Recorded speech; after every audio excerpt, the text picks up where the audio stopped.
The following program is brought to you by Fanbags Cornhole, Chicago's official supplier of professional cornhole boards and bags. Choose from any of their officially licensed designs or have my boy Brian design a custom set using anything from a selfie to your company's logo. Visit www.fanbagscornhole.com and use the promo code BRAGS to get 10% off your entire order. That's www.fanbagscornhole.com and use the promo code BRAGS for 10% off. Step up your game with Fanbags Cornhole.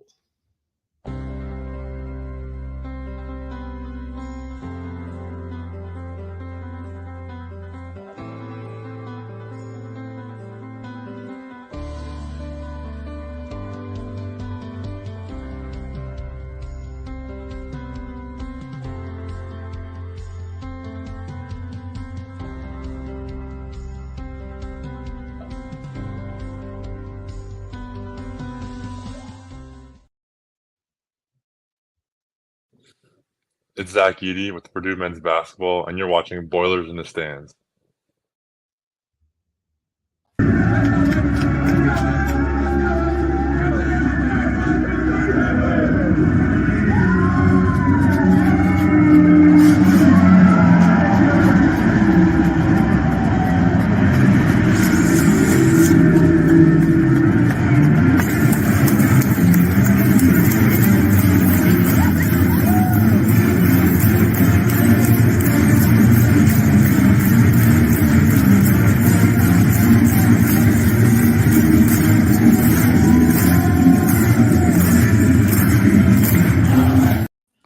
Welcome back to Boilers in the Stands. I am your host, Craig Braggs Jr. Alongside me, as always, is my guy, our guys, Craig Bowers and Joe Jackson, fresh off a outright Big Ten championship clinch. It's a lot of fun to watch there and against the Illinois Fighting Illini. We had a really fun post-game show the other night. And now we're gearing towards senior night or senior day, whatever you want to call it, the last game of the season against Wisconsin on Sunday afternoon. And then we get to tournament time, something we've all been waiting for since the end of last year. So we're going to get right into it because we have a special guest joining us tonight, a guy that needs no introduction to this show, but a guy that we constantly stalk nonetheless, and that is right there. You can see it, the stalk camera. We haven't done it too much this year, but we're always watching. Bobby Buckets Riddell joins the show. How you doing, Bobby? I'm doing great. How are you guys doing? Great, doing man. Good. Great after that win on Tuesday night. I mean, we talked a little bit about it on the phone, Bobby, but man, you just can't help but be impressed. I mean, we talk so much about Zach Eady, and rightfully so. He's only got one game left in Mackey Arena, and maybe we should start there. But, you know, it's hard not to just get so giddy with excitement over Braden Smith and the onions and the confidence and the moxie and the maturity that he's showing in a 1-year span. I said at the end of last year, like, okay, he's very good, but how much better can he get over his career here at Purdue? Well, he's showing real quick over a 1-year span just how much he can elevate his game. Yeah, Braden's been a lot of fun to watch this year. His growth has definitely been pretty substantial. I mean, he was a stud last year, no question about it. But, this year, just his offensive game, his confidence, I feel like he's taken it to a whole other level. His aggressiveness on that end has been fun to watch. It doesn't feel like he's let a missed shot or two maybe take away his aggressiveness as much as maybe it did a year ago. So, yeah, his ability, I feel like we've also seen it more this year, his ability to, kind of make some one-on-one plays, late shot clock. It's not something that he was, did a lot last year or even attempted a lot last year. But, against really good teams, sometimes the half-court offense is going to break down. They're going to take you out of what you want to run, and you got to have somebody who can make a play with the ball in their hands in a one-on-one ISO scenario. And that's not necessarily the strength of his game, but I feel like it's gotten better this year. And he made a couple plays in that Illinois game where he kind of just rose up and hit Jays and guys' faces late in that second half. That was impressive to see. And that last one was a lot of fun. Yeah, that was very Carson Edwards-esque in Virginia to me, where he just kind of points and then waits for the guy to look away for just a quarter of a second and then just pulls up and fires right in his eye. So obviously the evolution of his game has come a long way. I'm curious, Bobby, none of us got to be there the other night. What was that environment like?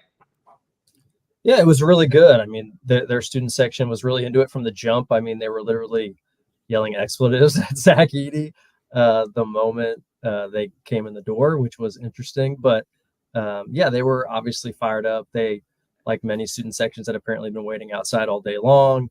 And yeah, it was a really good atmosphere. You know, the orange color obviously pops. And so, you know, that place when it's packed with orange, you know, it's got a cool look to it. And they definitely wanted a piece of the Boilers, but yeah, which made it more special for Purdue to be able to go in there and clinch that outright title and take it right from them. Can you report at all or give us any insight on this apparent scrum or dust up after the game with Mason Gillis, I guess? Is there any truth to that, or did you get any observations of anything that happened in the tunnel? Yeah, I read that story too, but no, unfortunately I was not there in that moment to get any visual on that. So I can't corroborate that story at all, but obviously emotions running high. So wouldn't be surprised if that maybe took place, but yeah, I was not there. So unfortunately, all right. Just needing to know if I got to make a house call. I think Mason Gillis got it covered though. If you really, it really comes down to it. Yeah, I think you're right there, Joe. But talking with the emotion too, obviously you were there, like we said, and we heard on the Purdue, the creative like wrap up video, the movie that they do. You had the night call with Braden Smith. He does, you know, the celebration and him and Lance Jones and just people in general. Seems like they've been showing more emotion this year. How much are you, I guess, able to see of that while you're calling the game, and then also just like how different do you think it's been for this year compared to last year? Sure. I mean, I think that's probably something Lance has helped bring to the team, right? Because I think it sounds like they all, from what I kind of have overheard, it seems like they all kind of before the season decided like, hey, this will be my 3-point celebration. This will be your 3-point celebration. Like, you know, Zach's now got his little deal. It seems like he does with and ones. And I think that's probably something Lance helped bring to the table because, you know, Braden, of course, does that ice water in his veins quite a bit when he makes threes in big moments. And, yeah, he went the extra step with the night there, the Steph Curry. That's his favorite player. And so, you know, I think he was giving a shout out to his favorite player in that moment because it was definitely it's the right time to do it. So, yeah, I think Lance and all those guys, I think they're playing more free, more fun, showing more emotion, which I love. Like I love, you know, Fletcher's always kind of been a guy that has a little swag to him. And, you know, because you have to walk that line sometimes, I think, to be great, right, between kind of cocky and confidence and all that stuff. And I think our guys, for the most part, do a pretty good job of playing with a lot of fun swag. And I think it shows in how well they're playing this year. Up on the screen, I don't know if you see, but JB said, what was Bobby's 3-point celebration? What was back in the day, Bobby? What was it? I wish I had something really cool like that. I always had to jam the basketball, so I couldn't even enjoy my moment. I had to get up there and jam the point guard. I wish I could have backpedaled and done a 3 goggles or something like that. Would Painter have cared back then? Like I was young and I wasn't watching too much college basketball at that point. Like during that era, like would he have cared? Kind of from what it just popped in my head from what I've heard. Like he might have back then, and maybe it's relaxed now. Or do you think? I would guess something kind of subtle. He wouldn't have cared as long as you like did your job. But like I was saying, a lot of times when I was in my role as on the defense was jam that point guard right as the ball goes in.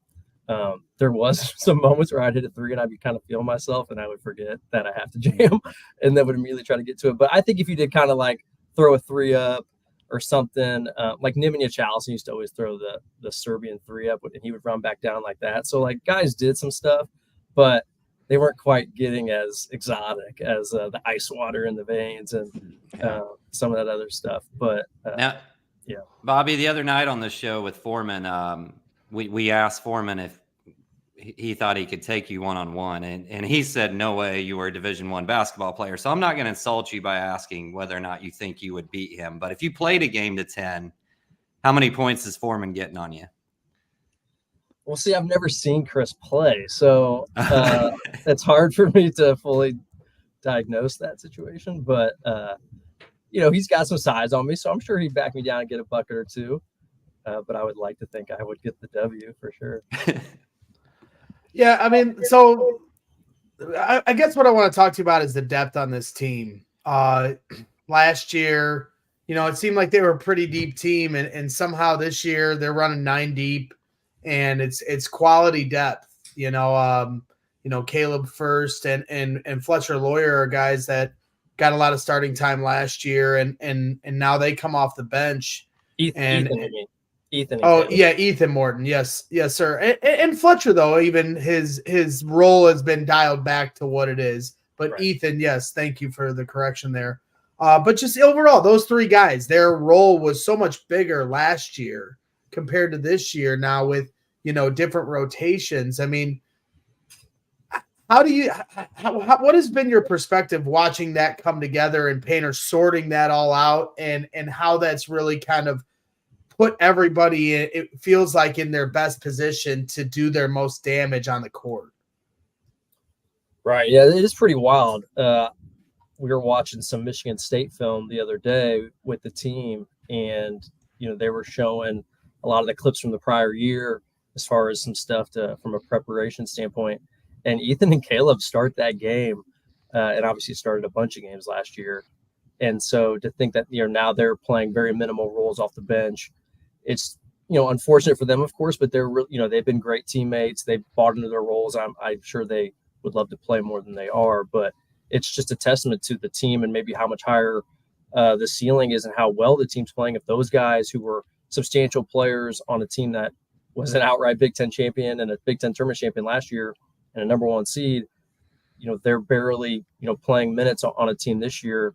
I think that shows that this year's team is a notch above and is playing at an extremely high level with all kinds of talent if those guys are kind of in the roles they're in this year. So it's something Coach Painter's had to obviously kind of massage all season long. He's always said, he's got 10 guys he feels like he could start on this team. So I think he's done an amazing job getting to this point where now I feel like he's kind of got his top 7 and he's leaning pretty heavily on those guys as we get here to closing time. And, the rotations always seem to shrink. I know that firsthand as a guy who was a 9th man my senior year when the rotation, when it came Big Ten tournament, NCAA tournament time, went to 8. So, yeah, that's just kind of how it goes. You're going to shrink that rotation and lean on your most talented players. And that's what Coach, is starting to do here as we close the year out. And or if you got it, Craig, go for it. No, go ahead. Because we might be asking the same thing. Well, we might be asking the same thing. I have a feeling Craig is itching to ask about Camden Heidi. And that's who I was going to ask about was Camden Heidi, who is become the 7th man. He had his little stretch in the middle of the year where he wasn't getting a ton of playing time. Morton was more in the rotation. Craig, obviously, Craig was very big on Heidi last game, as we kind of all were, but Craig gave him like his game ball and stuff. Heidi's kind of been this guy to me that it seems like Purdue, like he's just the answer as the wing off the bench for as great as Ethan Morton is defensively, he, gives up some offensively. Heidi can give you that mix for lawyers like a size. What have you seen from him over the past, 3-4 games that he's kind of breaking out again that you've liked? And then how important do you think he will be during a March run? I think he's going to be really important for sure. It seems like, you need a good 6 or 7 rotation as far as guys you can really depend on to go deep. And I think they're kind of settling into that. And Cam's a big piece of that. His ability to shoot the ball, obviously, at a really high level from the 3-point line, which he's shown this year. And to have that skill when you're going to be out there oftentimes with Zach Edey and Braden Smith is extremely paramount. We saw, of course, in that first round game last year, them throwing like 3 guys at Zach all the time. And, the more shooting around him that we can have this year, the better. And, I think from a defensive standpoint too, like you said, he's got that physical size. I think that's an area where he's been able to show that growth all throughout the year, little by little, to where the coaching staff, I think, is getting more and more confident with him, guarding in the opposing team's better players. Obviously, we saw him getting some long stints on Marcus Domask. I know Craig was talking highly about him on the postgame show after that win, saying, even in 13 minutes, he felt like he made a huge imprint on the game because of his stretch guarding Domask in both the first and second half. And I completely agreed. I thought his size and strength felt like he wasn't allowing Domask to get quite so deep to where he could start to get into that footwork pivot game where he was maybe having some more success on Lance, and even like turnaround jumpers over the top of Cam, a little bit more difficult. And so, yeah, I'm really excited about Cam's development. I thought that 18-point game for him was massive, just for a lot of reasons, not only for him and his confidence, because he had a stretch where, and he wasn't playing a ton of minutes in those stretches, but some of that was he would come in, maybe get his one opportunity from three, miss it, because he was 0 for 5 in like February, basically, over like a 5 or 6 game stretch, 0 for 5 from 3. And it was all like 0 for 1 this game, 0 for 1 that game. And of course, it might have been scenarios where if he makes that 3, maybe he stays in the game longer. That's tough sometimes when you're that bench guy. If that first shot doesn't go in, you might have a little bit quicker hook. And, I think he had to deal with some of that. They were obviously trying to play Miles Colvin some, keep him in the mix. But, for him to have that huge offensive game, get substantial minutes, I think that was good for not only his confidence, but also for the coaching staff, just to get some of that confidence in him. And I think even though he hasn't had huge scoring games since then, I think he's had some really impactful play on the floor to where the confidence from the staff is probably growing in him as well. And I think we've seen that, of course, with maybe the minutes he's been getting as of late. Yeah, really quick. I just jump in with the stats. I didn't realize it till you said it. Camden Heidi, he was 2 for 2 from 3 on January 13th against Penn State. And then he did not make a 3 until he went 4 for 4 against Rutgers on February 22nd. So yeah, that was a really big stretch there. Yeah, he just had some unfortunate stretches where I think like if the 3 goes down, he gets like 6 more minutes or whatever, but it doesn't. And then like Fletch maybe comes back in, or Lance comes in and does all those sorts of things. They were obviously playing Miles a little bit there, a couple of games where maybe those minutes, if the rotation was shorter, would go to Cam. And it's just, that's just the way it worked out. But yeah, all in all, I think we've got to a nice point where the staff is feeling better about him, and he's feeling good about himself after he got that nice performance. That's a good segue to my question, Bobby. And you were a shooter, right? Your tech handles Bobby Buckets, right? So you were known as a shooter. This team last year was 291st in 3-point percentage. And through that whole time, every press conference I went to, Painter said, these guys are good 3-point shooters. These guys are good shooters. We're just not making shots. And a lot of people didn't believe that. And now, fast forward to this year, Purdue ranks first from 3-point percentage, according to Sports Reference anyway. What do you attribute that to? Because you add Lance, but of the people who are high-volume shooters, he's the lowest. You bring in Cam and Miles, who shoot at a high percentage but are really low volume. So mainly it's just the guys that were there last year for the most part that have really lifted and elevated that 3-point shooting percentage. So I guess just what do you attribute that to as a shooter yourself? Well, for a guy who's every once in a while gone out and messed around, and granted I'm far from my playing days, but just gone around and messed around shooting the college 3 now, and having, getting to play some pickup in high school gyms and things of that nature still to this day, that college 3-point line now, it is a substantial jump up from the high school line. There's no doubt about that. Like it's a, sizable difference as far as, just how much additional strength's required. And so I think for Fletcher Lawyer and Braden Smith, probably Fletcher even more so because, Braden shot a little bit better percentage than Fletch last year. But, I think that was a big adjustment period for them going from that high school line to college line, especially then as you get fatigued with the season and maybe the legs get a little tired and you're starting to play against better and better competition in Big Ten play. That stuff is, I think, probably played a huge part. I think that's why those two guys having a second year to get acclimated to the further line, having a whole off season to practice with it, I think that's probably played a huge part. They're bigger and stronger. I think that's really helped them shoot a better percentage. Those two guys have made huge jumps. I know Joe was talking about their percentage jumps in the previous show, and they were like kind of crazy how much both have jumped up, like 10 percentage points each maybe or something like that. Yeah. And so, and then, Mason has always been a quality shooter the last couple of years. Obviously made 9 threes in the game last year, which is insane, but he of course is taking it up a notch as well.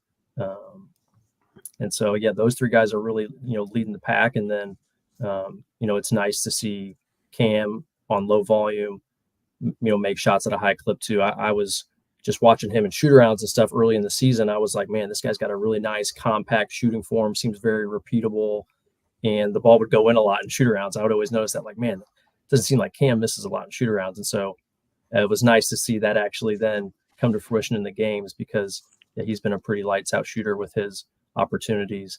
And so, yeah. And then Zach Edey, he's a 50% three-point shooter, so that doesn't hurt the averages. Leading the team, right? I mean, and you got to think, Bobby, don't you think the other half of the equation too is like, all the gravity gets sucked in towards Zach Edey.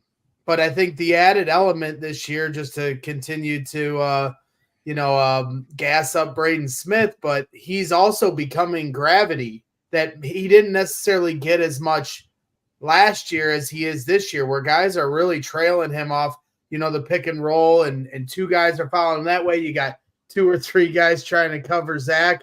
Now all of a sudden on the backside, there isn't a guy just open because of Zach. I mean, last year that happened, every game, but now there's multiple guys open because of Braden, right? Oh, sure. I mean, his ability to play make definitely, is able to draw defenders. Like, we've seen teams like this. Sometimes they'll do that high hedge and he drags it out, and he's got two guys with him, like all the way to half court almost, right? Then as he's able to get rid of it, you're getting maybe wide open threes on the backside. So yeah, he definitely has some of that gravity too. He's become such an elite shooter off the bounce against teams that do some of that drop coverage and the ball screen action, whether that's a three or mid range. Yeah, some teams are definitely deciding, all right, we got to take the ball out of Braden Smith's hands, and he's gotten better and better as the season's gone on. Navigating those different scenarios, and yeah, for sure, he draws a lot of attention as well. And so I think everybody's a year older. They're pretty accustomed to the system. They realize the different, the quality of looks they're probably going to be getting, and I think they're confident, ready to shoot. And I think part of it was unfortunate. David Jenkins, such a good guy, hit a lot of big shots for the team last year. Seemed like late shot clock, he never missed.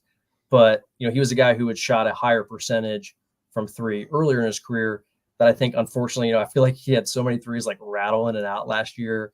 He ended up shooting a lower percentage than probably he was expecting, or the team was expecting, which, didn't help, of course, with some of that percentage stuff last year. But overall, it's just, it's been huge that this team is shooting a much higher percentage from three, and makes the team so much more potent offensively. Yeah. I guess I just wanted to ask before, maybe if we're getting ready to segue over to the defense, I guess the other part of the system that I wanted to ask you about, being so close to the bench right there at the scorers table. And, we talk so much about Matt Painter, but I'm interested to hear about PJ Thompson, who's standing up quite a bit, being very vocal. Obviously, he's calling the offensive plays and the offensive sets. Obviously, we all understand the impact Brandon Brantley has had on the bigs here at Purdue University. And obviously, my guy Sasha is starting to implement himself into the coaching staff, and he's up quite a bit with the board. But PJ in particular, and then those other guys, from your vantage point, Painter allowing, those guys to really spread their wings as coaches, what has been your observation as far as their leadership and mentorship to these guys as a team? Really impressed. PJ certainly has really jumped off to me as a great coach in the making. Man, I feel like he's pushing all the right buttons this year. Obviously, he's got some really good players to work with, and it's a player's game. But I'm just really impressed with how I'm not in the trenches with those guys, of course, but I have a little bit of an inside peek, and I feel like the way him and Coach Painter work together, Sasha, all those guys from an offensive standpoint, just constant communication, just the way they design things to get little matchups or, get the weak side of the defense distracted to allow, certain things to take place that Purdue's trying to attack. Just all the little movement and design that Purdue has offensively. It's all with the purpose and, trying to get the best players, the best opportunity to score. And obviously Zach and Braden are the two focal points, but, you could, like the other against Illinois, there was a short stretch, but Zach and Braden both on the bench, and they ran a nice action for Fletcher, who was probably the best offensive option on the floor at that time. come off a handoff and get to a mid-range pull-up that he drilled. Just good stuff, right? Like, hey, let's get the ball into our best offensive player's hands on the floor and try to get him a good look. And feels like Joe probably, dives into this a lot, but it feels like after timeouts, Purdue scores like every time. Like, I mean, they have some more exotic plays that they go to in timeouts because they can obviously sit down and really go through some stuff that maybe they don't do as much on the fly, or they go to more of their core stuff on the fly. But man, that stuff they do after timeouts, I feel like it's just a bucket every time. And it's too bad Purdue doesn't have 20 timeouts to use, because we'd be in really good shape. Yeah, I don't have the database that I'm looking at for whatever reason for this stat doesn't have exactly percentiles, but I have their after timeouts point per possession is 1.003. I'm going to estimate that's like 95th percentile. Really, really good stuff. Yeah, it feels like, obviously they don't score every time, but it just feels like, after timeout, we'll run some play where we throw a lob to Zach and he'll catch and dunk it. Yeah. It's just really good stuff usually. And our team does a good job executing, right? Because a play can be great, but if the guys don't execute on the floor, then it won't work. Now, Craig, do we have your son here trolling us in the chat? Is that what's happening here currently? I don't think he's trolling. I think he's just, he's trying to pump up his Badgers. What's that? So that is factual. They are coming. Yeah, they actually are coming to West Lafayette. Bobby's met my son the last 2 years at the Wisconsin game. No, Braden was sitting third row tonight to watch Wisconsin beat Rutgers. So, yeah, he's listening to the show on the way home. Hey, Braden, how you doing? Bobby, question about Big Ten Conference Championships. There's been a decent amount made kind of going back and forth on Twitter over the last few days about conference championships don't really mean anything. The only thing that means anything is the NCAA tournament. I already can see what your reaction's going to be. You, as somebody who played the game, who went through an entire regular season, who went through that battle of a Big Ten regular season, tell the people what it means. Oh, it means the world. Like, especially now, it's 20 games. I mean, I understand the NCAA tournament is, the end all be all. No question. I get it. That's like where you're really judged. But think about it. To get to a Sweet 16, you win 2 games. And to win a Big Ten title this year, like, Purdue's got a chance to win 17 games. I mean, just the math there is obvious. So, I mean, the whole, it's the journey, right? I mean, all the road trips, all the different venues you play at, like, the stuff that Zach Edey was dealing with last game, like all that stuff goes into it. And so there's, all that work in the off season. Like, it's not just for, obviously you want to peak and do your best in the NCAA tournament, but to say a Big Ten regular season championship, like, shouldn't be celebrated or, I mean, that's just, it's craziness to me because there's just so much that goes into it, and people who try to downplay it obviously haven't ever had to try to do it and win one. Like I saw some Illinois people maybe trying to downplay Braden with this ring ceremony, and it's like, I think someone else then showed a picture of like Illinois rushing the floor after they won the title a couple of years ago, and it's like, obviously any fan base that wins the regular season championship is going to be super thrilled. So and it was a shared title that they stormed the court on. I mean, these guys back-to-back years win the outright title. It's an amazing accomplishment. And Purdue has the most Big Ten regular season championships in conference history. They continue to extend that gap between them and IU. I can remember years ago it was tied when I first met you. And so for these guys to just keep chipping away and growing that lead is not to be taken for granted one bit, and there's a lot of players that come and go through the college game. I mean, Trace Jackson Davis was one of the best players for IU ever, and he never won a Big Ten regular season championship, right? Never. When you think about, like, he's a hell of a player, was probably the second best player in the country last year. Is doing some really nice things with the Warriors. I'm trying to think, did they ever end up with above 500 record in Big Ten play with him at IU? I don't know if they ended up with above 500 record last year or not. They were 12-8 last year. Okay, so last year they finally had his first 3 years. I know they did not have above 500 record. So, like, this dude is a beast, and like they can only finish above 500 in the league once. And so just think how hard it is to do what, Purdue's done back-to-back years to where you win as many games as they have. Like it's so difficult to win championships throughout a regular season because it's a long grind and you're having to win true road games. Purdue to go 7-3 on the road this year, huge for sure. Like winning is really hard. And I know Purdue's made it not look super hard the last couple of years, but that's just because Purdue's had some really damn good players and they have a great coaching staff. Now, that being said, as fun as winning the Big Ten tournament at the United Center was last year, and it was a lot of fun, the house that Jordan built. This year, the Big Ten tournament is in Minnesota. Other teams' conference tournaments sometimes end on like Friday or Saturday. Big Ten tournament is always the last tournament to end before they go right to the bracket reveal. It's been that way forever, and it'll never change.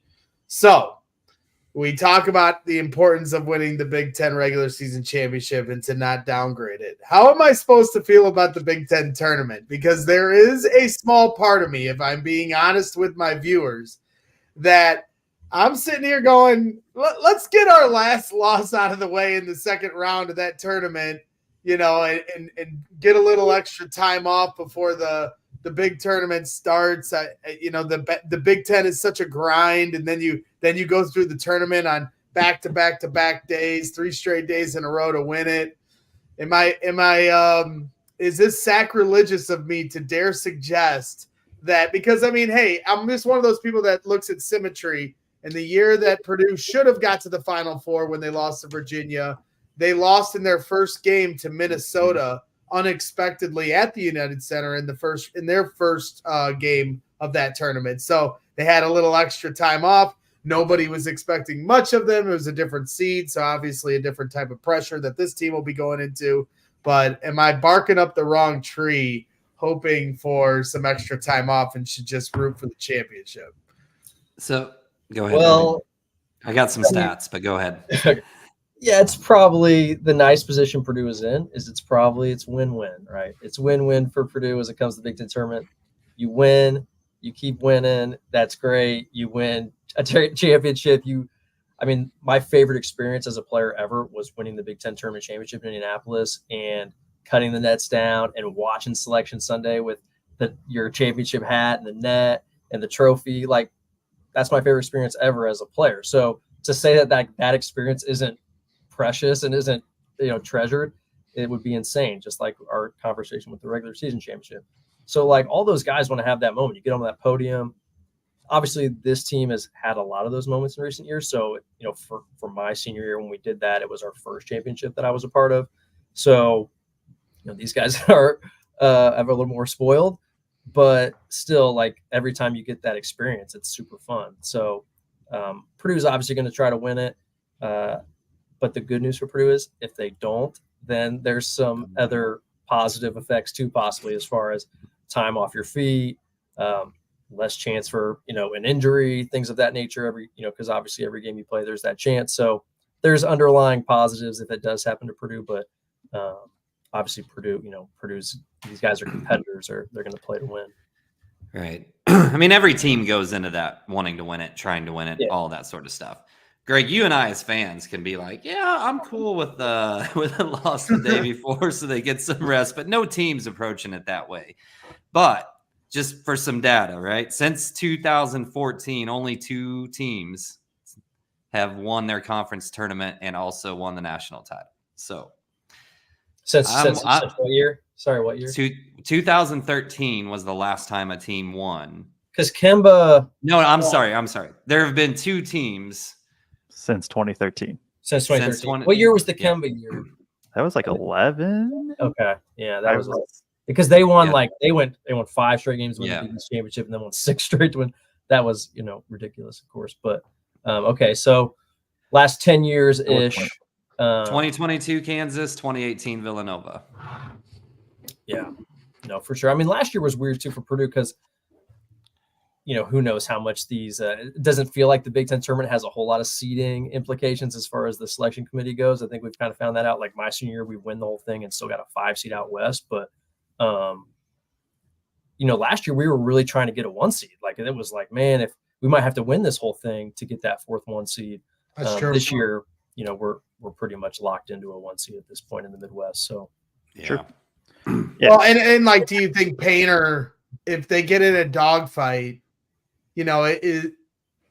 does he coach differently to challenge them? You know what I mean? Like, just he's going to play to win and coach to win every game. Like, he may like try to not play Zach and Braden 40 minutes or something, but obviously if you're playing to win, like, you're going to have your best players on the floor as much as possible. So, even like Purdue, the Indy region this is also something we know compared to last year, although we probably knew we were in Columbus regardless, I guess, last year. But Indianapolis is going to be Friday, Sunday. So, for a fact, if you make the Big Ten tournament, you're still going to have Monday, Tuesday, Wednesday, Thursday. You still have 4 days off, which, is pretty substantial amount of time off before your next game compared to if you had to maybe play the Thursday slot. So, because was last year Thursday?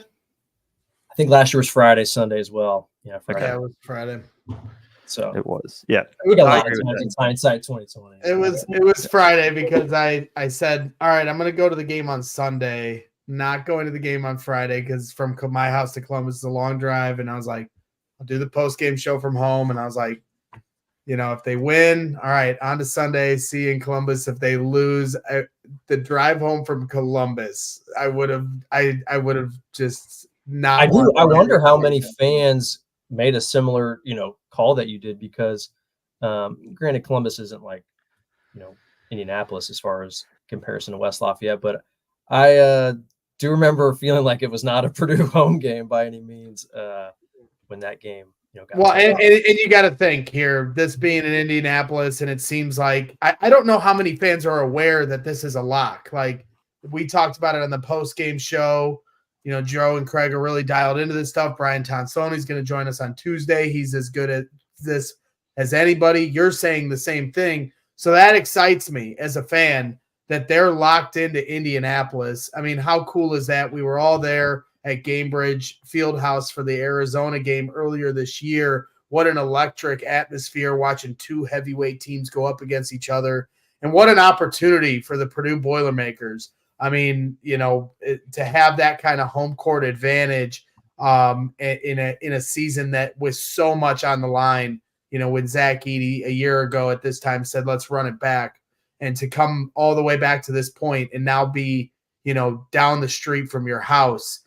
Purdue fans, I don't even think we have to like really ring the bell for it, but they just got to fill that. They got to fill that arena and turn it into Mackey South. For sure. I mean, I think that's huge because Purdue fans have now had substantial time to, book their tickets if they want to go. And it's obviously very close to West Lafayette. And as Joe said last, show you guys did, every other school or fan that's in that arena will not be cheering for Purdue, which, of course, they're going to be cheering for the underdog. That's what makes the tournament great. But if the contingent of black and gold is 85% or 90% of who's in the building, then it is going to feel like a home game. And that's unfortunately what's not been the case for the Columbus and Philadelphia situation for our last 2 tournament losses. It's very much felt like a away game as those games have gotten close down the stretch. And we've seen with college basketball all throughout the country how difficult it is to win like road environments. It's just tougher. And so I think it's going to be pivotal and huge that Purdue is going to be playing pretty much home games, those first 2 games. That Arizona game was so awesome to see the environment produced because I've been to a lot of those Crossroad Classic games over the years where, and obviously Indiana's involved in that event. And they, of course, have a huge Indianapolis presence. And they've, had a strong fan base for those events. But that Arizona game was the first time I've ever been in Gamebridge where I've been like, this is Mackey South or whatever. And so if we can have that same situation the first 2 rounds of the tournament, that would be super special. And I think would obviously help us win. Real quick, do you feel a tide turning? Because in the last couple of years, it started like Purdue has been like picked on through the media or other fan bases, and dirt been kind of kicked in their face through their failures. And there's a part of me that lately all of a sudden is feeling, I'm hearing a lot of people telling me that they're rooting for Purdue this time around. Like, I don't know if it's like because of just how brutal it's been the last couple of years with some of the ways they've lost. And then Tom Izzo was saying it the other day, and I know Tom has a lot of respect for Matt Painter, but he comes out and says that he deserves it. They deserve it. They've been through this. And I'm starting to feel that turn a little bit because, like, it felt like for a while, it's like, how is Purdue the enemy? They're like the ultimate underdog story. And somehow they like rose into this prominence of being like the favorite where every team in the Big Ten storming the court on them. But now all of a sudden it feels like they've gained a little respect and a little sympathy from everyone else. And now it seems like I've felt a bit of a tide turn and I'm feeling a lot of different fan bases rooting for Purdue to get this done. Yeah, I mean, I can see that certainly. Like, I remember before Purdue ended up having to play Virginia, I remember as that season was going along being like, oh, man, that would be cool to see Virginia, like, kind of respond and have a big-time run in the tournament because of what happened to them last year. Because at that time, Tony Bennett seemed like first-class dude, and they have a really good program. Felt like they were kind of very similar to Purdue from that standpoint. And so I was thinking like, oh, it'd be nice to see Virginia have some success. So I think there's probably a lot of that sentiment around the country for Purdue outside of the schools that really dislike us. Maybe the Illinois, Indiana fans of those type of fans. But yeah, I think there's probably hopefully a lot of other fans out there that would, think it would be nice to see us finally get past, some of those demons that have haunted us in the tournament. I think, and this could just be me being on Twitter. Like, I think Purdue is one of the most disliked across fan bases, period, in the country right now. Like, I don't think any single team at least in the majority of the fan base, I don't see a single team rooting for Purdue the entire tournament. Like, I don't see it just because of how obviously it's very easy and funny to make jokes of what Purdue did to themselves last year, plus Edey coming back and all this. And he's just, there's so many narratives in that. I wanted to throw in really quick, unless you had something on that, Bobby. Well, I was going to say, yeah, probably partially to your point is like over the last couple of years, we've beat a lot of these teams in these non-conference games. Like Gonzaga fans probably don't like us. Marquette, Tennessee, Marquette.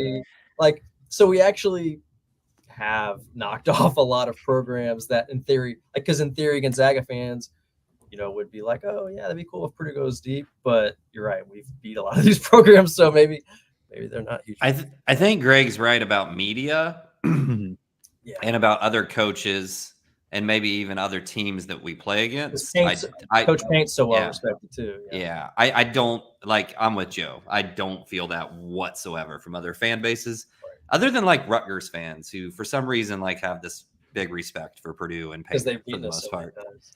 Yeah, that's fair. I did want to throw in really quick because I just wanted to throw this in with the like Indy home court thing. I have Bracket Matrix pulled up right now, and for anybody that doesn't know, Bracket Matrix is just like a big single site that kind of averages out like all the bracketologists that input their stuff. So like Tonsoni's on here, you have your CBS, ESPN, all that stuff. And just kind of looking through, like, I'm looking through 7 through 10 seeds right now, right? Because there's still time to move, and we're looking at potential 8 and 9 seeds. Like, assuming none of the Big Ten teams end up on Purdue's 8-9 seed, which I think Nebraska and Michigan State technically could because they've only played them once so far, but they try not to do that from my understanding. Like, the next closest team in terms of like geography is probably like Colorado State, maybe, or like Mississippi State. Like, you have in this, you have 3 Mountain West teams, 2 West Coast, and then like a couple SEC teams, and a couple Big 12. Like, it's nobody in the area at all. And when we talk about, hey, like we can't overlook a 16 seed this year. You just can't. It's going to be one of the more anticipated first round games, at least for hopefully just a few minutes, and then everybody's going to be able to flip it off. But these just little things like that. I'm at least going to be monitoring going into it. Yeah, I mean, no question. Like, it's going to be really nice if we can have that place be all black and gold and pulling for Purdue in both those first 2 games. If we're fortunate enough to get past the first round, and yeah, there's going to be a lot of nerves for that first game, but yeah, hopefully we can make that game be over relatively quickly. But man, there's really good players all over the country, as we found out. So it'll be interesting to see. So to keep with that theme, if they were to get to the second round, not to get too far ahead of ourselves, they'd go to Detroit.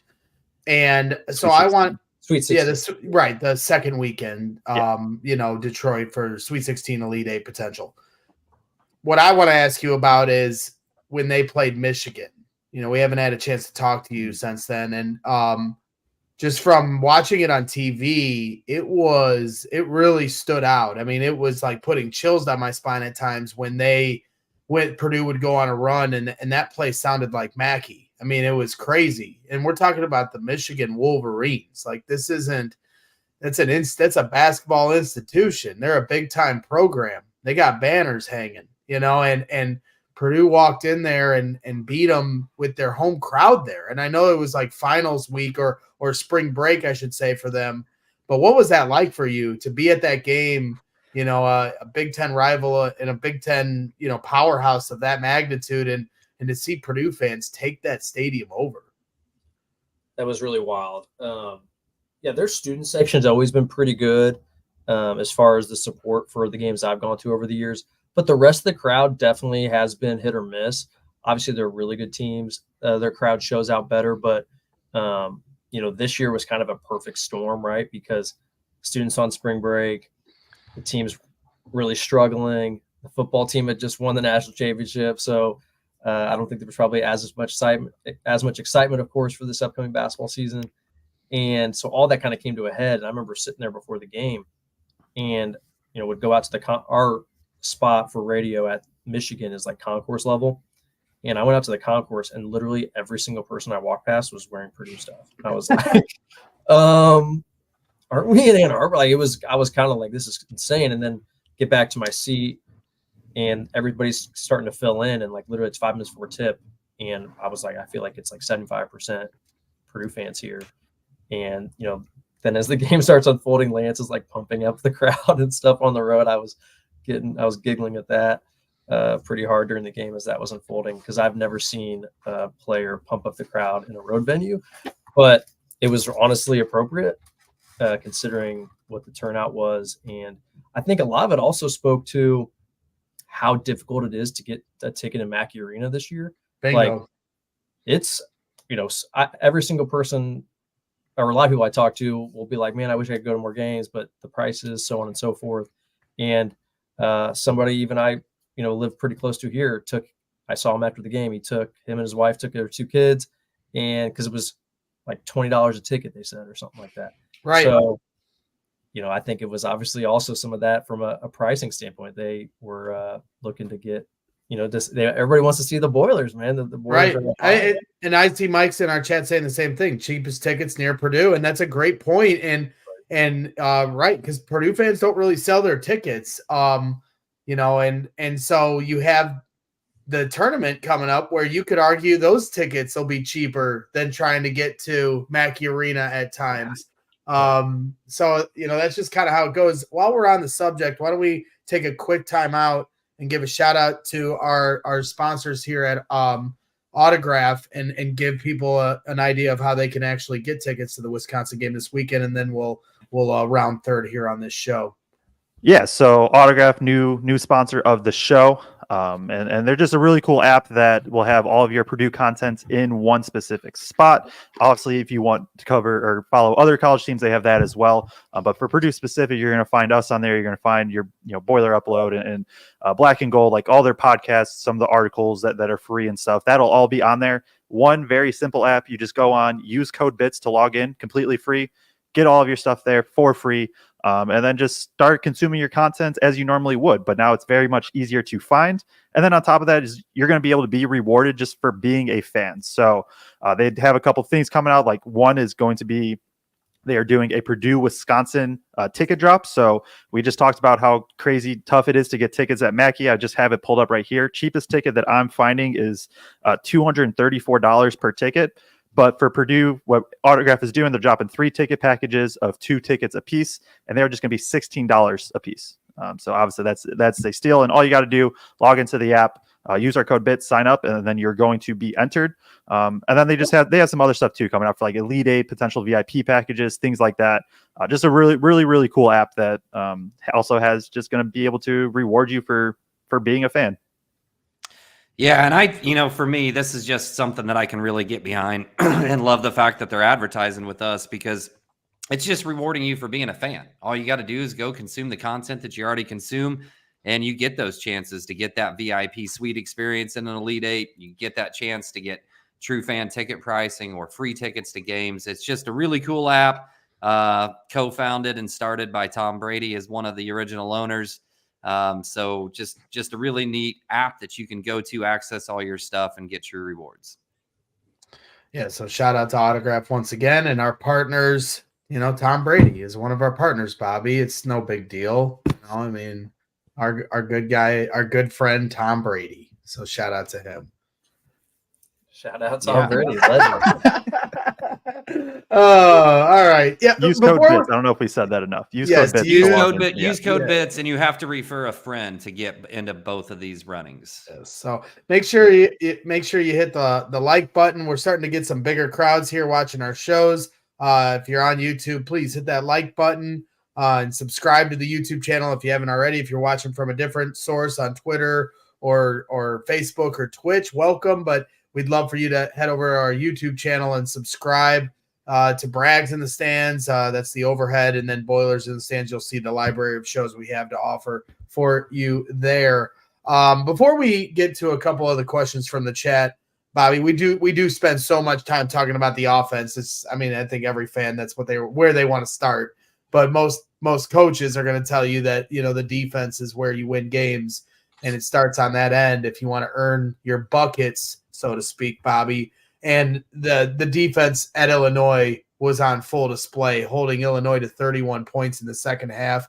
They really clamped down on one of the, run and gun offenses you'll see, one of the better run and gun offenses you'll see in the Big Ten.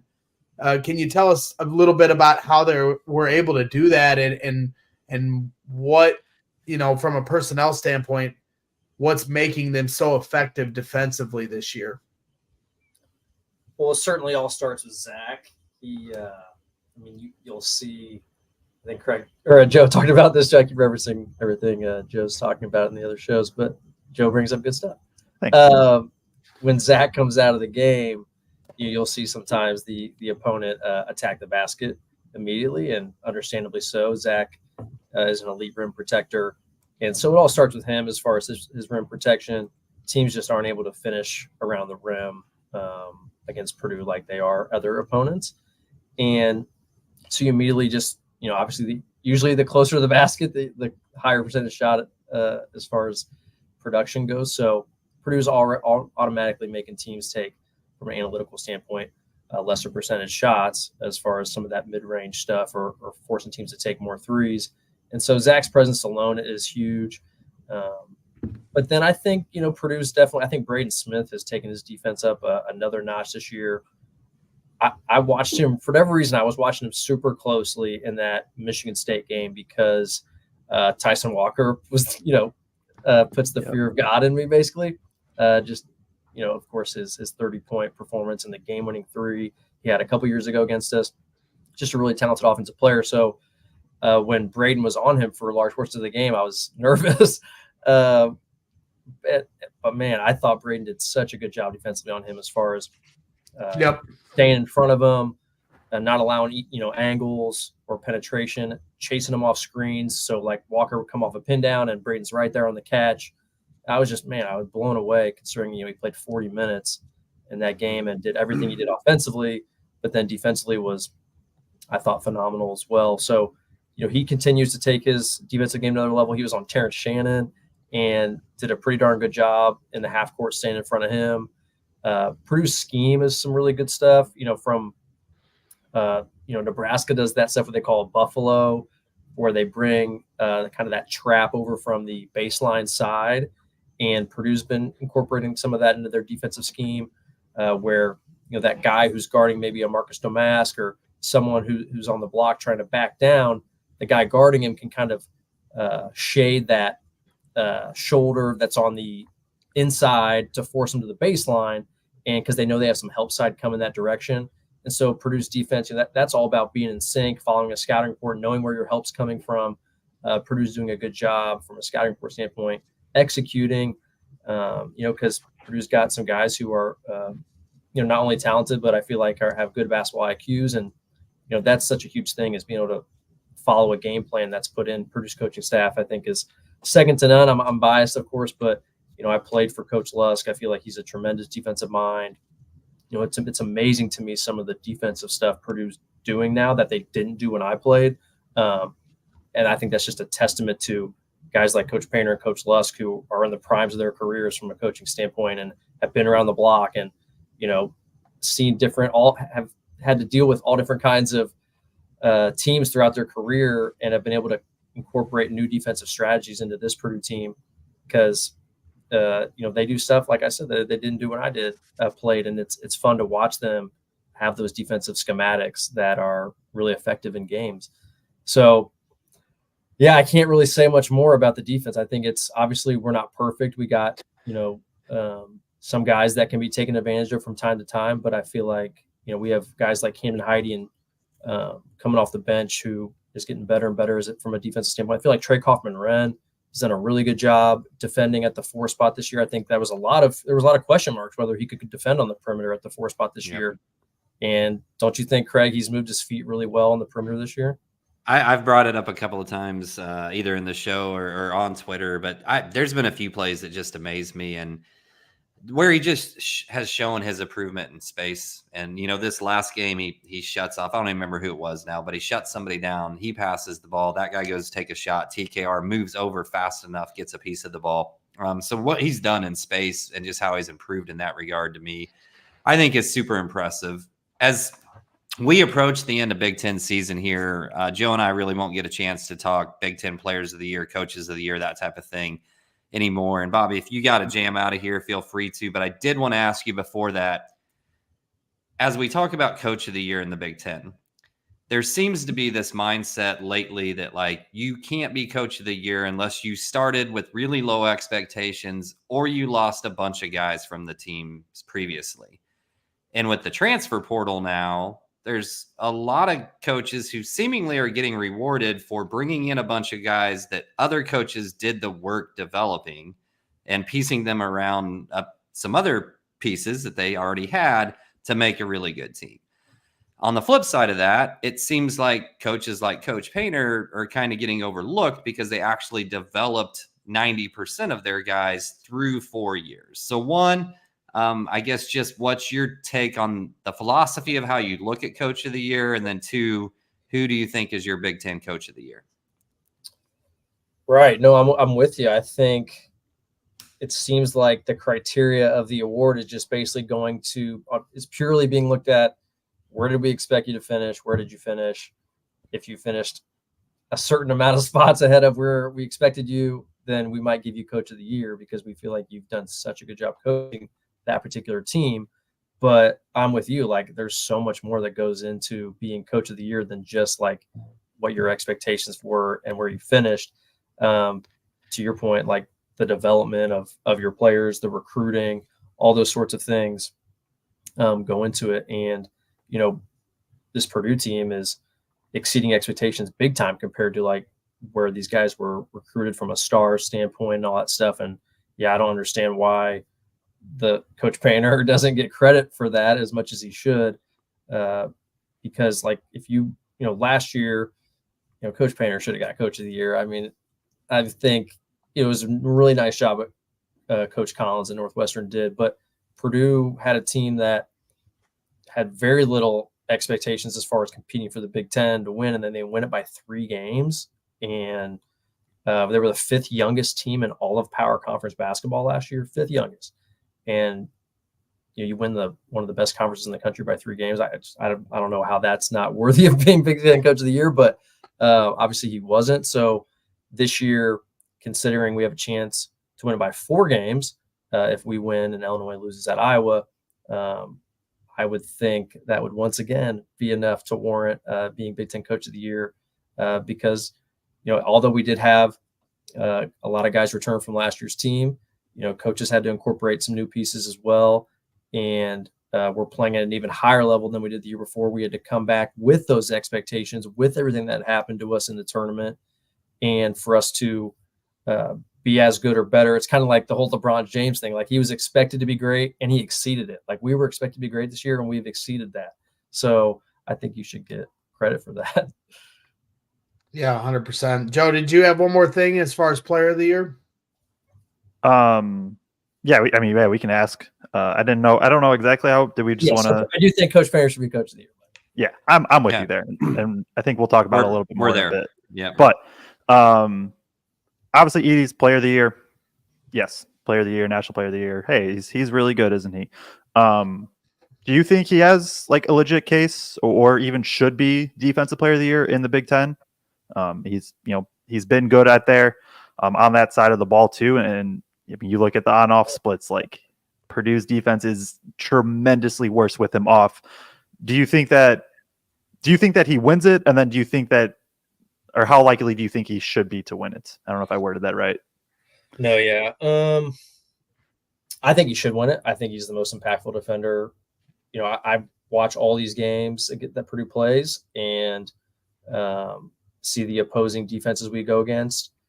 And I'm trying to think off the top of my head if there's anyone else that I'm like, wow, this dude's a more impactful defender than Zach. And I can't think of one. I feel like Zach,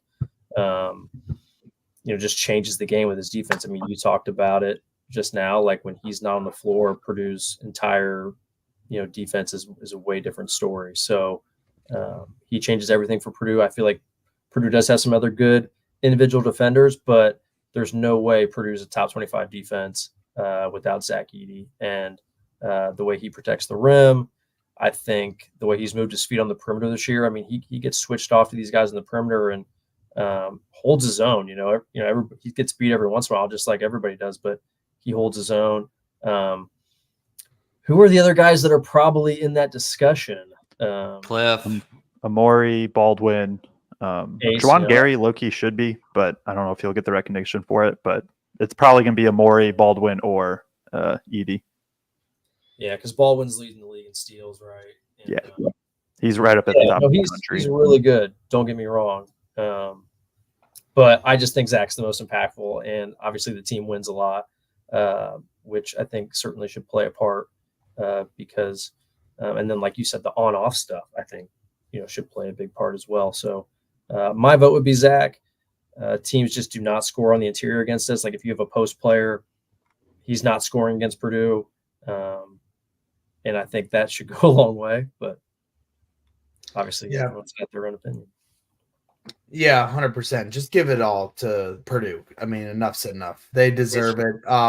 Bobby, you've been on here with us for over an hour at this point, so I want you to try to rapid fire through these guys so we can send you to bed at a decent time. I'm on the Central Time Zone, so I know you guys are on the East Coast. But Miguel Pena asks, Bobby, what is your take on Miles Colvin and his handling of the lack of playing time? Certainly a topic of discussion for all fans.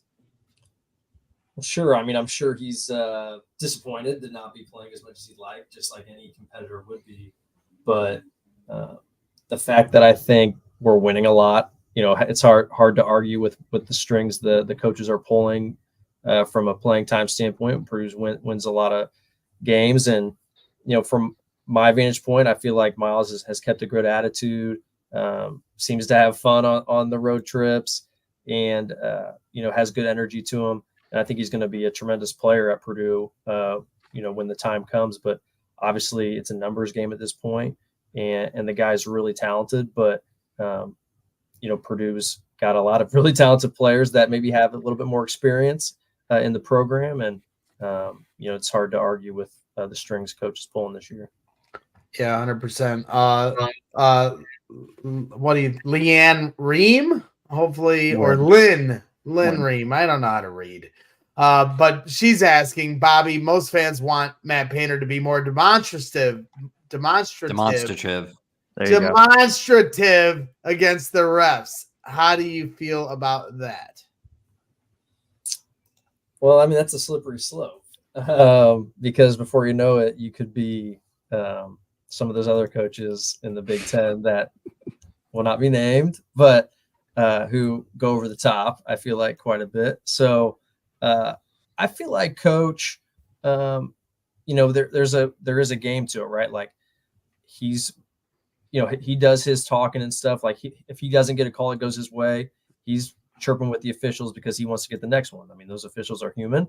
That's just, the nature of the beast. So, I think he'll get demonstrative when it's a play right in front of him that he feels like he had a good viewpoint of it.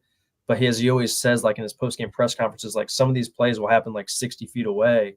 And, he doesn't want to lose his mind on something that he's not really sure what he's seeing. So, he from time to time will get after it, but you're right.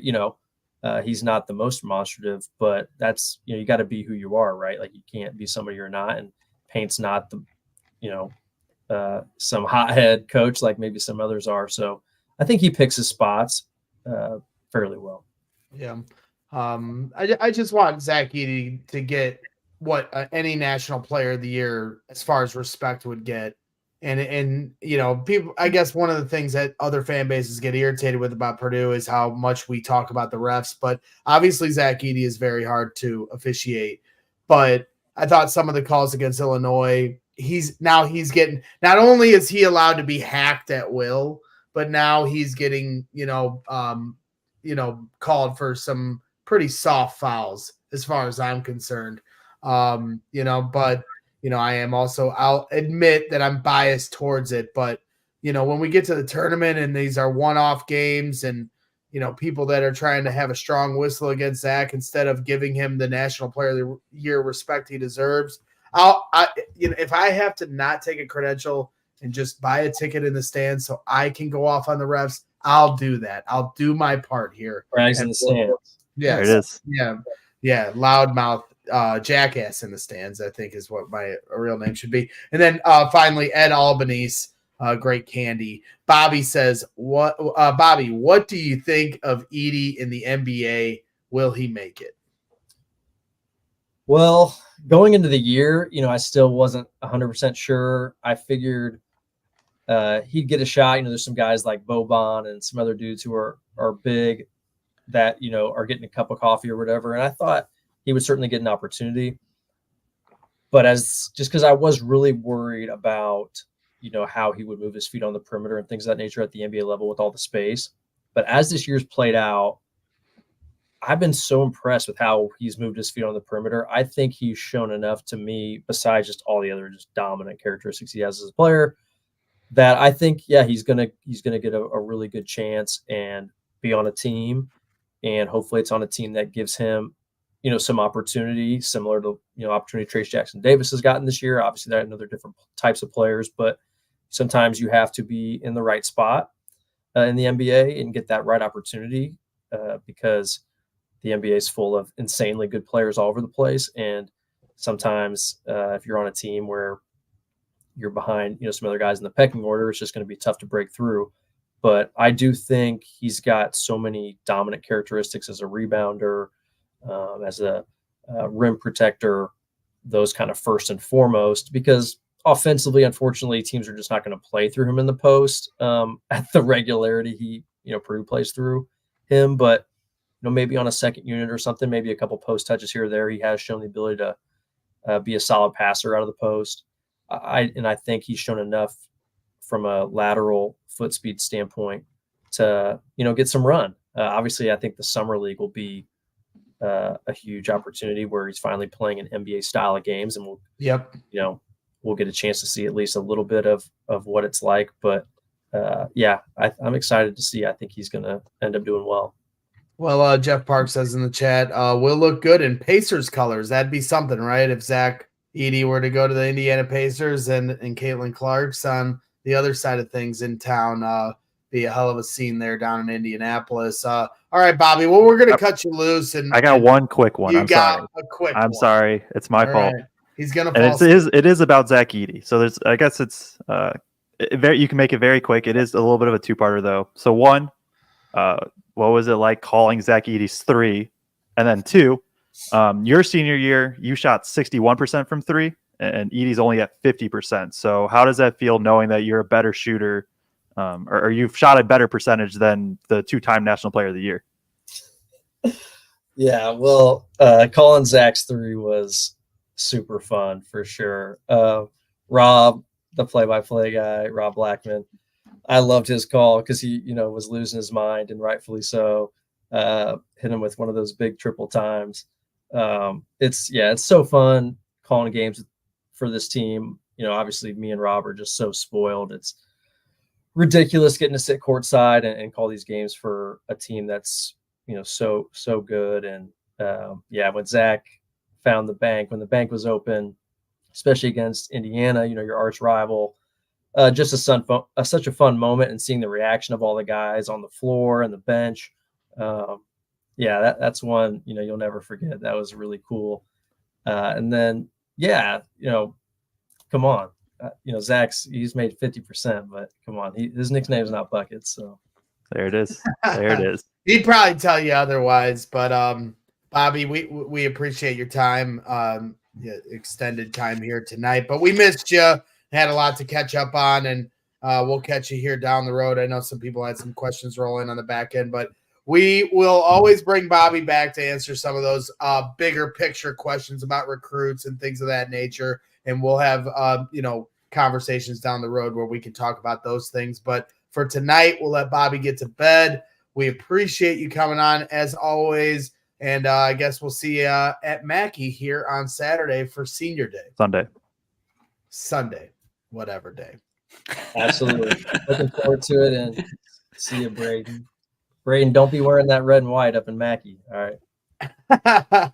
All right. That's Bobby Buckets Riddell hanging out here with us tonight. We appreciate him, as always, giving his time to Boilers in the Stands. He's always been a huge supporter of what we do, and we can't thank him enough for his support. So let's run through these, highlighted chats here that we have. I'll be there on Saturday. Yes, I see Mike, and then I'll Joe, what were you gonna say? I had nothing. I was just laughing at. I thought you were like. I'll sleep in the media room until I'll just be at Mackey on Saturday waiting for a trade announcement for the Chicago Bears to do a breaking news show, because I have no doubt it'll be in the middle of the second quarter of the Purdue-Wisconsin game on Sunday, because nothing's easy. We had a breaking news show today because the Bears signed Jalen Johnson to a 4-year deal. So we are on our toes here in Chicago as we cover the Chicago Bears, but it's a lot of fun covering these Purdue Boilermakers. So let's get through some of these chats here and then call it a night. Jeff Parks, am I hearing right? Did Liam McNeely decommit from IU? Did he? Yes, I didn't see that. 5-star for IU.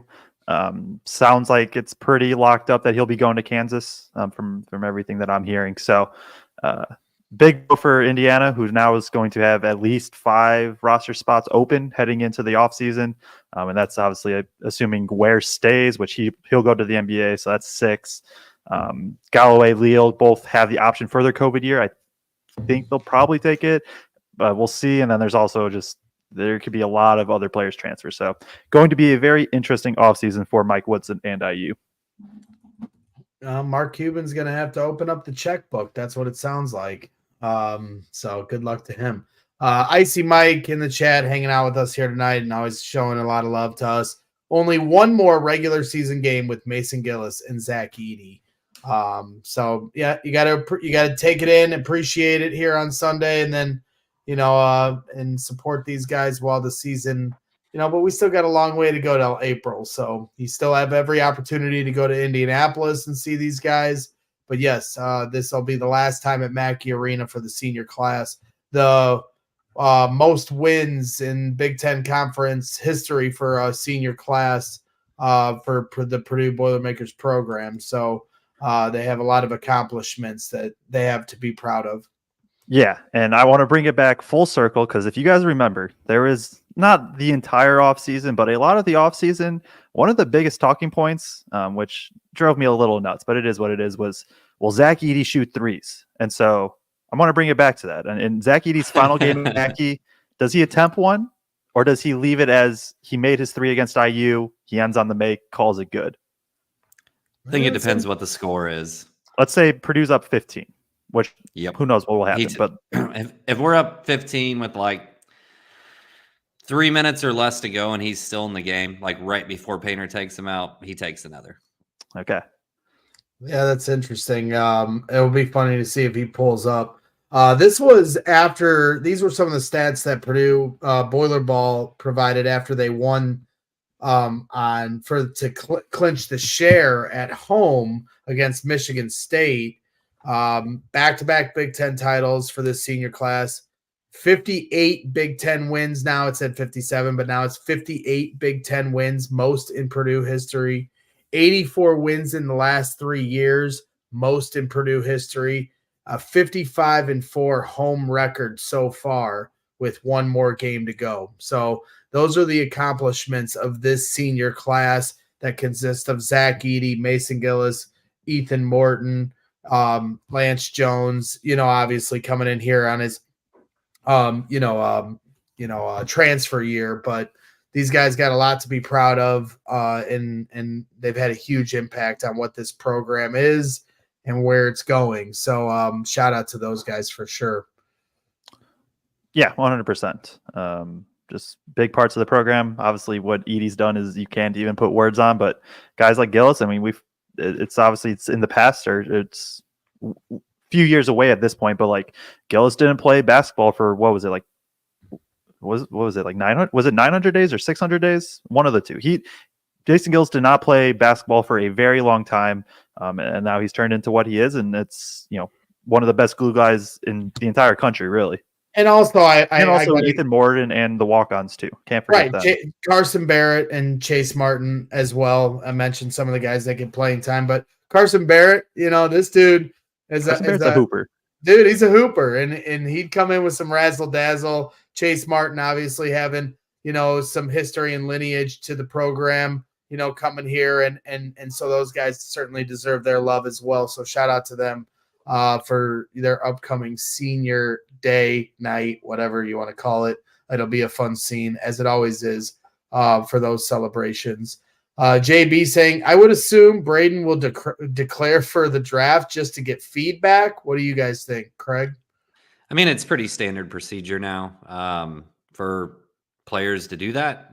We saw some players that weren't near as good as Braden do that, so it wouldn't surprise me. I'd assume that Braden's probably thinking that it's a 4-year career at Purdue, so whether he does that this year or does that next year as a junior, I don't know.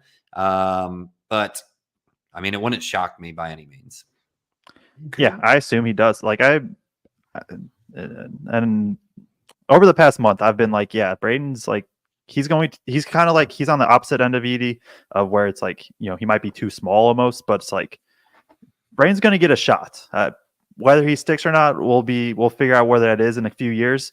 But he's going to get a chance with just how good he is at moving the ball and passing and his IQ and just everything. And yes, he's only 6 foot, but he's fairly built for a 6 foot guy.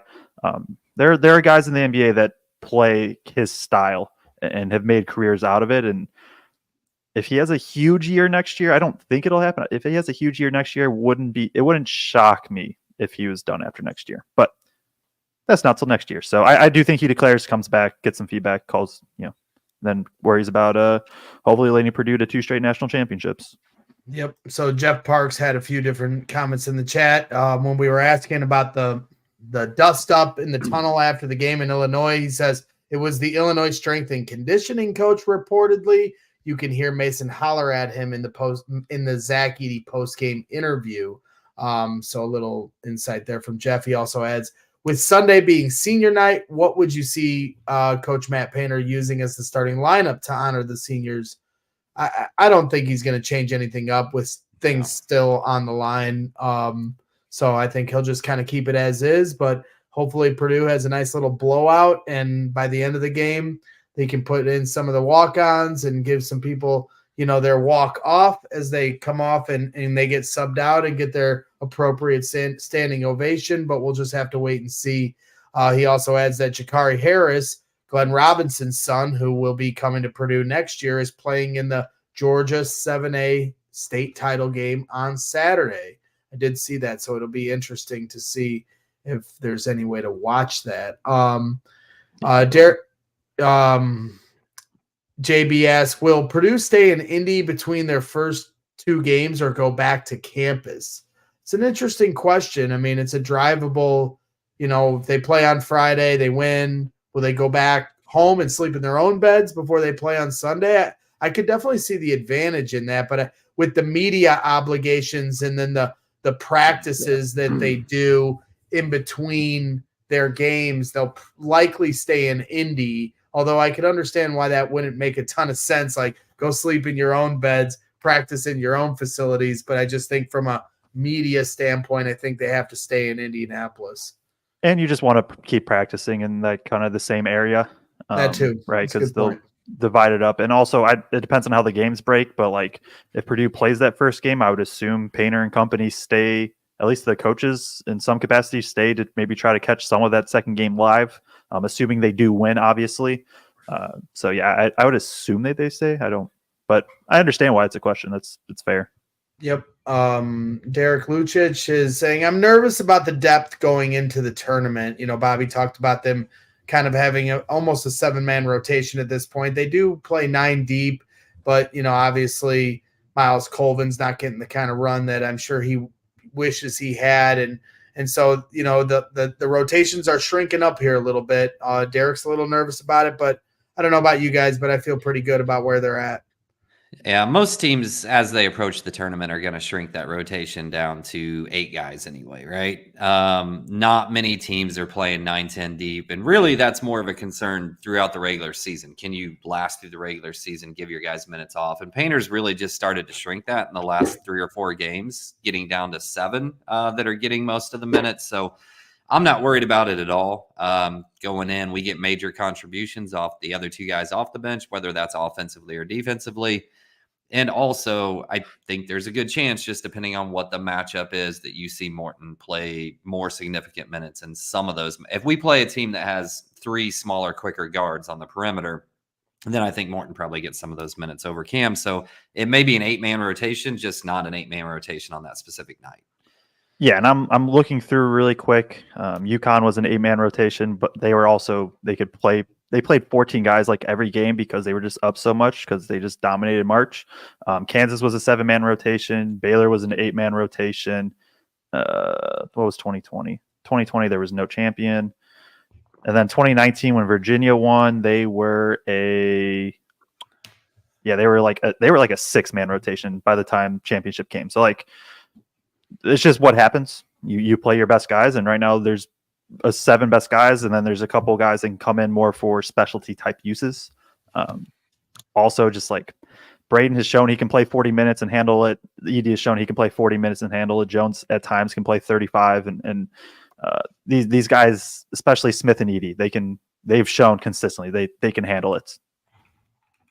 Okay, so we got a couple more before we get to one final segment here. Laura Miller is saying, I think our success has made us the enemy, yet in the tournament, our history makes us the underdog. So really, they should be cheering for us, right? I don't know. We'll just have to gauge the temperature as it goes. These guys are pushing back on me a little bit, but, I honestly have felt that here lately. And just some of the conversations I've had with people that like to give me shit about my misery of the teams that I root for. And I'm starting to see a little bit of a turn. The last couple of years, it felt like people had took great pleasure in kicking dirt in my face over some of the failures of the team I root for here with Purdue. And lately, I've been hearing a little bit of, I'm kind of rooting for you guys. I have heard that sentiment a few times from people that I wouldn't expect it from. So maybe it's a small sample size for my end of things, but I have started to feel that. So it'll be interesting to just see if the deeper they get, how much more people will root for them. Because, if Purdue plays St. Peter's in the Sweet 16, people are rooting for St. Peter's. But if Purdue's playing North Carolina in the next game in the same stadium, that's different. North Carolina's been there. They've had how many championships, been there and done that. And Purdue's now the team that everybody's like, man, I want to see them in it. We've never seen them in the Final Four. I want somebody different. And a lot of times that's what fans want. They want something new. And so Purdue, having not been to a Final Four since 1980? I mean, they would be that something new, even though they've been at the top of the mountain as far as the the rankings the last few years. So it'll be interesting to see how that plays out. I think Craig was spot on. I think a lot of the media you're seeing them turn, but there's just like there's a real hate for Edie. There really is. But we have to remember, Joe, that Twitter isn't real life. True. Because similar to Greg, like in real life, my friends that are Illinois fans have shared similar sentiments with me. Okay, that's fair. Relative to the Twitter crowd. So I think that's a good point. Well, and somebody said it. JB says, us versus Duke would be interesting to see who cheers against. Seriously, if it's Duke and Purdue in the national championship, people are going to be rooting for Purdue. I can promise you, so even though Purdue would be the favorite in that game, theoretically. So, I guess it might be matchup dependent as well. So we'll just have to wait and see. But I felt a little bit of a turn here lately. Do you guys know the answer to this question, Matt? 30. Spurgeon? It's 30. What is the record for most wins in a season? It's 30. So they have 27 going on 28 here. They could break it before the NCAA tournament starts. So that's the other reason why, like, if they were to get to the Big Ten Tournament Championship, because like Zach Edey's approaching Rick Mount's scoring title, right? And the win record, they could get some of those things out of the way before the main tournament starts too. So that was something I was thinking about in that regard of like, how far do we want them to go next week? For me, it's you either lose like the first game or you just win it.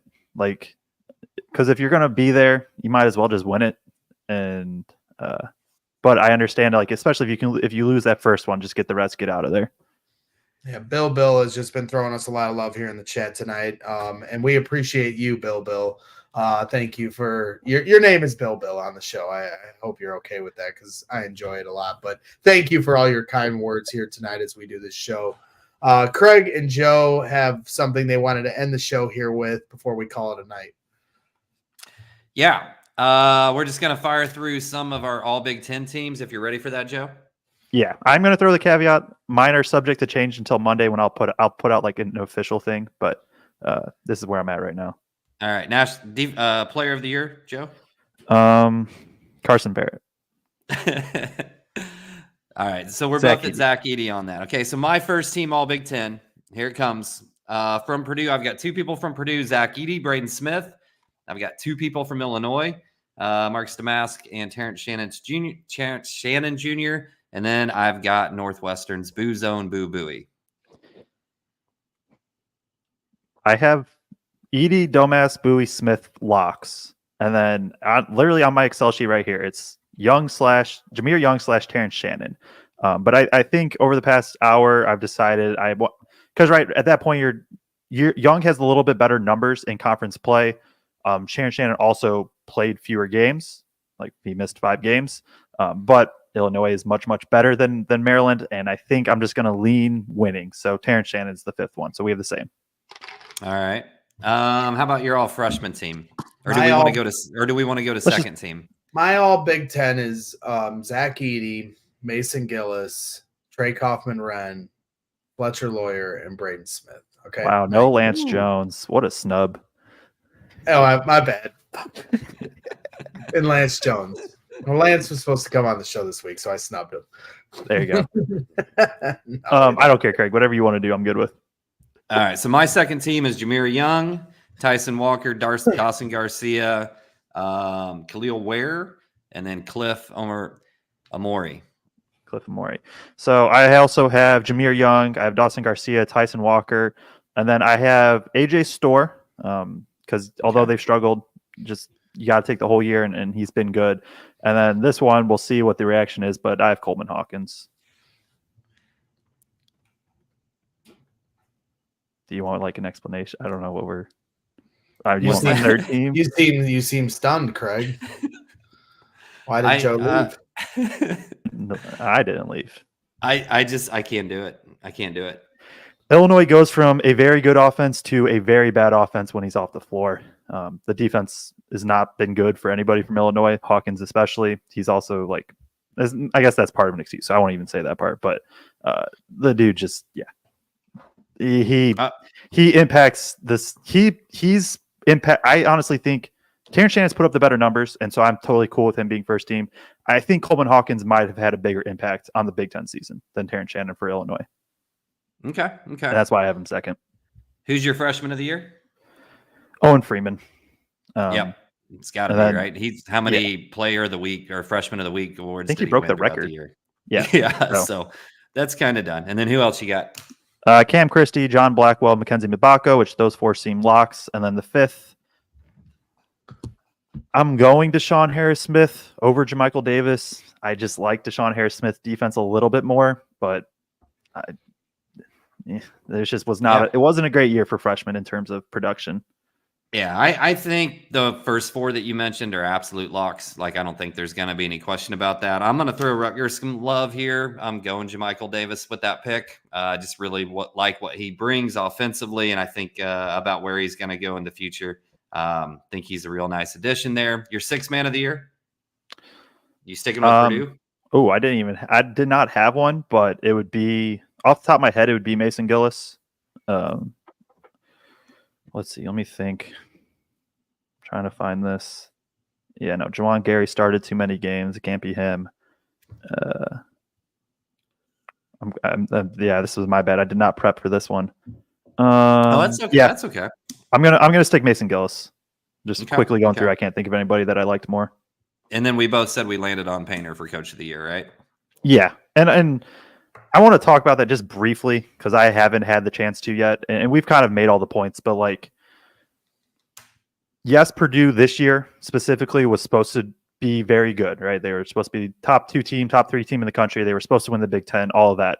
They're going to most likely win the Big Ten by at least 3 games, potentially 4.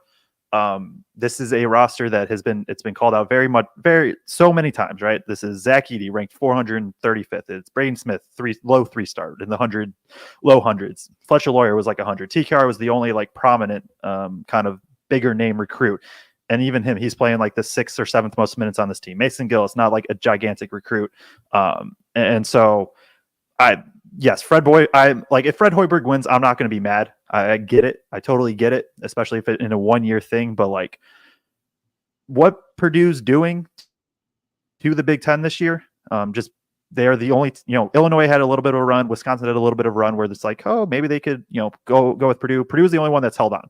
And that is like, this is Painter's award because of that. Like, just what he has done, him and his staff. This isn't just him, obviously. Him and his staff recruiting their guys, developing their guys. And then you win the game. You win the big. Like, it is so hard to win the Big Ten by 3 games. I know Purdue did it last year. The time before that it happened was in 2014. It's been a decade, and that was Michigan that did it. John Beilein won the Coach of the Year that year. And it just does, like, winning the Big Ten by 3 games. I'm trying to go through and find the next, like, 2009 was the last time before that it happened. And so that's why I think it's Painter. Or there have been co-coaches of the years in the past. And if Painter and Hoiberg want to split it, cool. Or it's not decided by them. Just like, hey, you want to split this? Obviously it's votes, but you know what I mean? It should have been split last year. So, to your point about, like, they're going to give it off the team accolades, win-loss, who's most improved, but this isn't the NBA where you have a GM that builds the roster and a coach that coaches the team. Your coach is the GM. Your coach is the one that has to go out on the recruiting trail, find these diamonds in the rough, and he's developed some players that were massively overlooked by the rest of Division I schools and turned them into a powerhouse here these last few years as one of the best teams in the country.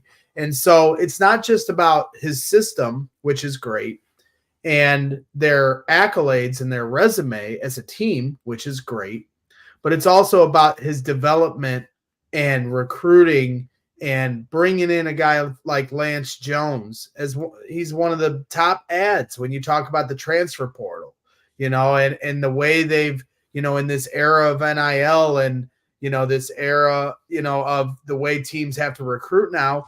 Painter's sticking to his recipe, and he's still outdoing the rest of the Big Ten and the country for that matter. So, that that award should be more than just what the team is doing, within the season. It should be a totality of of what you've done over the last year, to build the team as the GM and head coach of the program. So that's well said there, Joe.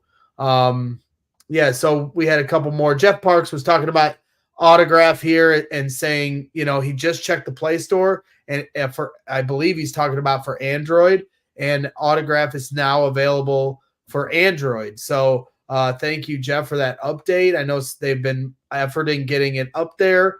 So if you use this QR code you see here on the screen, and you use the promo code BITS when you sign up, you'll get logged in. You'll be able to, start having an opportunity to win some of their, opportunities for tickets and have a nice home base for all your different, outlets that cover Purdue and everything else for all the other teams, for different schools. Autograph just does a great job. So it sounds like they're on Android now, per Jeff Parks of our chat. So make sure you're hitting up the Play Store and downloading that app using that promo code BITS when you sign up. So thanks again to Autograph as always. And then also shout out to FanBags Cornhole, the official supplier of professional cornhole boards and bags. Use the promo code BRAGS for 10% off. Visit www.fanbagscornhole.com and get yourself some boards for the spring. Nothing better than throwing bags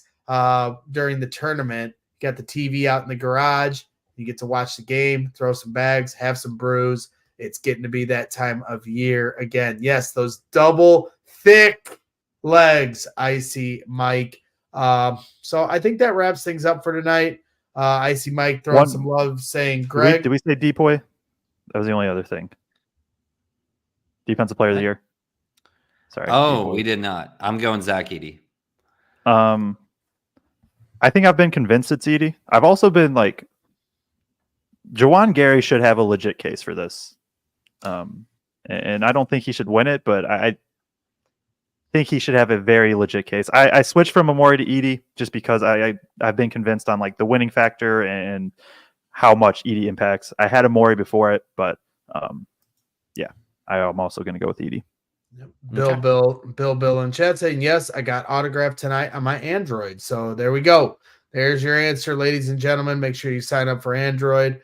We're going to be back here Autograph. on Sunday. Yeah. Autograph on Android. Did I say sign Android? up for Android? Yeah. Sign up on Android for Autograph. It's getting late.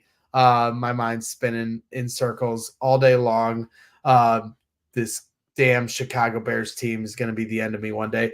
I see Mike in the chat saying, Greg, Joe, and Craig are a part of my week, and I appreciate the work y'all do. This ain't easy to do. Keep being fantastic. Hey, it is hard work, but we're having a lot of fun doing it. So no complaints on our end. We appreciate everyone tuning in. As always, once again, we'll be back on Sunday for the final game of the regular season, final game at Mackey Arena, final game for this senior class. So we'll be covering the post-game show as soon as the senior ceremonies wrap up after the game. So our post-game show won't be immediately following the game. It'll be kind of like the clinch of the share against Michigan State, where there's going to be a little bit of a delay. So set your notifications on YouTube and be ready for us to go live once the ceremonies have concluded.